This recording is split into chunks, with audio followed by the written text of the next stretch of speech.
ప్రేక్షకులకు నమస్కారం. ఫిబ్రవరి 10, 11 తేదీల్లో అంటే శనివారం, ఆదివారం ప్రముఖ స్టాక్ మార్కెట్ అనలిస్ట్ సుందరరామరెడ్డి గారు ETF index funds, mutual funds మీద ఎడ్యుకేటివ్ వెబినార్ కండక్ట్ చేయబోతున్నారు. దీనికి రూ. 3,000 ఫీజు పే చేయవలసి ఉంటుంది. ఆసక్తి ఉన్నవారు ఈ కింద స్క్రోల్ అవుతున్న నెంబర్ కాల్ చేసి వెంటనే మీ రిజిస్ట్రేషన్స్ను పూర్తి చేసుకోగలరు. సార్ నమస్తే సార్. నమస్తే సార్, సుందరరామరెడ్డి గారు బడ్జెట్ ప్రకటనలో మహిళలకు సంబంధించి, మహిళా సంక్షేమానికి సంబంధించి ఆర్థిక మంత్రి నిర్మలా సీతారామన్ గారు కొన్ని ముఖ్యమైన ప్రకటనలు చేశారు. అండ్ ఈ ప్రకటనలో భాగంగా లక్షపతి దీదీ అనే ఒక పథకాన్ని గురించి కూడా చాలా ప్రత్యేకంగా ఆవిడ ప్రస్తావించారు. ఏంటి అసలు ఈ లక్షపతి దీదీ, ఈ పథకం అంటే ఏంటి? సో దీనివల్ల మహిళలకు ఎటువంటి ప్రయోజనం ఉంటుందంటారు? తాకట్టులో ఉన్న బంగారాన్ని విడిపించి ఆ రోజు ఆన్లైన్ రేటుకే మేము కొంటాం. Sharma gold company. Right. So India మొత్తం మీద మనం పల్లెటూరులో డాక్టర్ గ్రూప్ ఉంది కదా, డ్వాక్రా గ్రూప్, స్వయం సహకార గ్రూప్స్ అండి. ఇవి మన దగ్గర డాక్టర్ అనుకుంటాం, తమిళనాడులో ఇంకో పేరు పెట్టి పిలుస్తుంటారు. అట్లా ఇండియా మొత్తం మీద దగ్గర దగ్గర 9 కోట్ల మెంబర్స్ తోటి 83 lakhs స్వయం సహకార గ్రూప్స్ ఉన్నాయి అనమాట.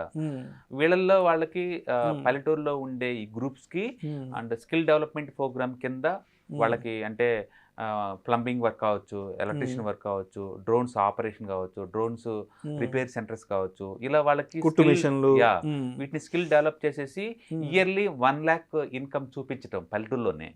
అంటే విలేజ్ లెవెల్లో, మండల లెవెల్లో వాళ్ళ లేడీస్ కే ఇయర్లీ 1 lakh ఇన్కమ్ చూపించేలాగా ఈ స్కీమ్ ని లాస్ట్ ఆగస్టు 15 అప్పుడు మోడీ గారు ప్రవేశపెట్టారన్నమాట. ఈ స్కీమ్ ని ఇప్పటికే ఆల్రెడీ 1 crore మెంబర్స్ ఈ టార్గెట్ రీచ్ అయ్యారు. ఇప్పుడు ఆ స్కీమ్ ని 2 కోట్ల నుంచి 3 కోట్లకి టార్గెట్ పెట్టారనమాట. 2 కోట్ల దగ్గర నుంచి 3 కోట్ల మంది ఈ మహిళా గ్రూప్స్ మెంబర్స్ ని అండ్ లక్షపతి దీదిగా మార్చాలి అని, అంటే లక్షాధికారిగా మార్చాలి ఈ స్కీమ్ అనమాట. అది అండ్ ఇందులోనే బ్యూటీ ఏంటంటే పల్లెటూరులో యావరేజ్ మీద ఇలాంటి జాబ్ జనరేట్ చేసినప్పుడు ఏంటంటే ఎంటర్‌ప్రెన్యూర్‌షిప్ పెరిగిద్ది అనమాట. ఒక లేడీస్ ని ఎంటర్‌ప్రెన్యూర్‌షిప్ గా మారటంలో స్టార్టింగ్ స్టెప్ అనమాట, వాళ్ళకి ఆర్థిక భరోసా కల్పించడం. ఇక తర్వాత ఏంటంటే పల్లెటూరులో ప్లంబింగ్ వర్క్ అంటే బోల్డ్ అన్ని ఉంటే బయట డ్రోన్స్ ఇవాళ రేపట్లో అన్ని అగ్రికల్చర్ లో బాగా యూసేజ్ చేస్తున్నారు. అందుకని లేడీస్ ని ముందుంచడం అంటే వాళ్ళు ఎంటర్‌ప్రెన్యూర్‌షిప్ పెరిగిపోద్ది. ఈ స్థలాలు, పొలాలకు సంబంధించి సర్వేలు కూడా డ్రోన్స్ తో చేస్తున్నారు. పెస్టిసైడ్స్ కావచ్చు, మందులు పిచికారీ సర్వేస్ కావచ్చు, చిన్న చిన్న కొండల్లో ఇట్లా ట్రాన్స్పోర్టేషన్ చిన్న చిన్నవి కావచ్చు, మందులు, మెడికల్స్, ఆహార పదార్థాలు అందజేయడం, ఇట్లా మల్టీపర్పస్ తో బాగా వాడుతున్నారండి ఇది. అండ్ మ్యారేజెస్ అప్పుడు మీకు తెలిసిందే, ఫోటోగ్రఫీకి సంబంధించి బాగా వాడుతున్నారు ఇది అనమాట. వీటిల్లో ఇంత హై ఎండ్ టెక్నాలజీ ఉన్న వీటిల్లో అంటే గవర్నమెంట్ వాళ్ళు మహిళల్ని ఎంకరేజ్ చేస్తున్నారు రిపేర్స్ కి, వీటన్నిటికి అనమాట. రీసెంట్ మొన్న ఆగస్ట్ 15 అప్పుడు కూడా ప్రతి ఫర్టిలైజర్స్ కంపెనీ వాళ్ళతో టైప్ అయ్యి ఇట్లా పల్లెటూర్లు అనమాట, 2-3 పల్లెటూర్లకు వాళ్ళని ఇచ్చేస్తున్నారు అనమాట. ట్రైనింగ్స్ ఇవ్వడం, లోన్స్ కూడా వాళ్ళే ప్రొవైడ్ చేస్తున్నారు. సో ఈ గవర్నమెంట్ వాళ్ళు పర్టికులర్ గా లేడీస్ కి బాగా ఫోకస్ చేస్తున్నారండి. గత 10 years మనం చూసుకుంటే గనక ఈ ఇంజనీరింగ్, సైన్స్, మ్యాథ్స్ లో జాయిన్ అయ్యే మహిళల స్ట్రెంత్ 40% పెరిగింది. అది వరల్డ్ లోనే హై ఎండ్ అనమాట, అది వరల్డ్ లోనే హైయెస్ట్ అనమాట. అది దానికి తోడు మనం చూసుకుంటే పార్లమెంట్, అసెంబ్లీ ఎలక్షన్స్ లో 1/3 మెజార్టీ కావచ్చు, లేకపోతే గవర్నమెంట్ ఇచ్చే లోన్స్ లో మెజారిటీ భాగం మహిళల పేరు మీద, గవర్నమెంట్ అలొకేట్ చేసే హౌసింగ్ స్కీమ్స్ లో మెజారిటీ వాటా లేడీస్ కి అయి ఉండొచ్చు, అండ్ 3 తలాక్ రద్దు కావచ్చు. వీటన్నిటి ద్వారా ఏంటంటే లేడీస్ యొక్క ఎంపవర్మెంట్ పెరుగుతుంది అనమాట క్లియర్ గా. అండ్ గవర్నమెంట్ వాటికి ఫోకస్ చేస్తుంది అనమాట. కాబట్టి డెఫినెట్ గా గవర్నమెంట్ బాగా ఇంపార్టెన్స్ ఇస్తుందండి. అండ్ ఈ లక్షపతి దీది ఇలాంటి స్కీమ్స్ ద్వారా ఏంటంటే పల్లెటూరులో కూడా, రూరల్ ఇండియాలో కూడా అండ్ మహిళలకి ఆల్మోస్ట్ నెలకు ఒక 10 నుంచి 15 వేల రూపాయల ఆదాయం వచ్చేలాగా ఫోకస్ చేస్తున్నారు.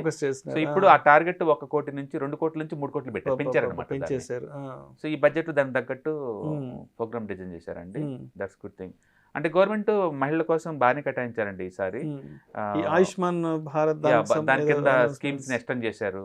అంటే ప్రపంచంలోనే అది పెద్ద ఎత్తున రన్ అవుతున్న అంటే హెల్త్ ఇన్సూరెన్స్ స్కీమ్ అనమాట అది.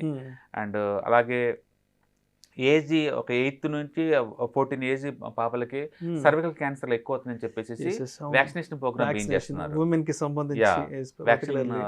ప్రివెన్షన్ కింద ముందే, సర్వికల్ క్యాన్సర్ ప్రివెన్షన్ కింద ముందే ఎంకరేజ్ చేస్తున్నారు.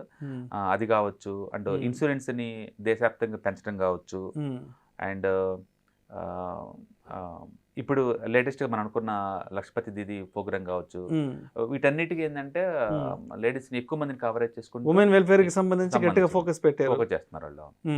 సో ఈ ఆయుష్మాన్ భవ స్కీమ్ అనేది world one of the biggest public funded health scheme అండి ఇది. అండ్ మన ఏ కంట్రీతో కంపేర్ చేసినా సరే ఇది చాలా పెద్ద స్కీమ్ అనమాట.